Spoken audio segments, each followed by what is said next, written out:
ലോക നേതാക്കൾ സംഗമിക്കുന്ന 12ാമത് ലോക സർക്കാർ ഉച്ചകോടിക്ക് ദുബായിൽ തുടക്കമായി. 400-ലേറെ ഭരണകർത്താക്കളും സർക്കാർ മേധാവികളും ആഗോള വിദഗ്ധരും ഉൾപ്പെടെ 60,000-ലേറെ പ്രമുഖരാണ് 4 ദിവസം നീണ്ടു നിൽക്കുന്ന ഉച്ചകോടിയുടെ ഭാഗമാകുന്നത്. ഭാരതത്തെ പ്രതിനിധീകരിച്ച് കേന്ദ്ര വനം പരിസ്ഥിതി മന്ത്രി ഭൂപേന്ദ്ര യാദവിന്റെ നേതൃത്വത്തിലുള്ള സംഘമാണ് ഉച്ചകോടിയിൽ പങ്കെടുക്കുന്നത്.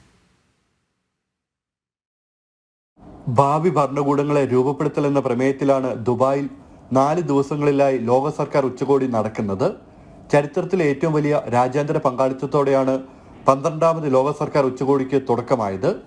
400-ലേറെ രാഷ്ട്ര തലവന്മാരും സർക്കാർ മേധാവികളും 80-ലേറെ സർക്കാർ പ്രതിനിധികളും ആഗോള വിദഗ്ധരും ഉൾപ്പെടെ 60,000-ലേറെ പ്രമുഖരാണ് ഉച്ചകോടിയിൽ പങ്കെടുക്കുന്നത്.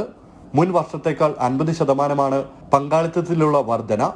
200-ലധികം സെഷനുകളിലായി 21 ആഗോള ഫോറങ്ങളാണ് അജണ്ടയിലുള്ളത്. ഭാരതത്തിൽ നിന്ന് കേന്ദ്ര വനം പരിസ്ഥിതി മന്ത്രി ഭൂപേന്ദ്ര യാദവിന്റെ നേതൃത്വത്തിലുള്ള സംഘമാണ് ഉച്ചകോടിയിൽ പങ്കെടുക്കുന്നത്.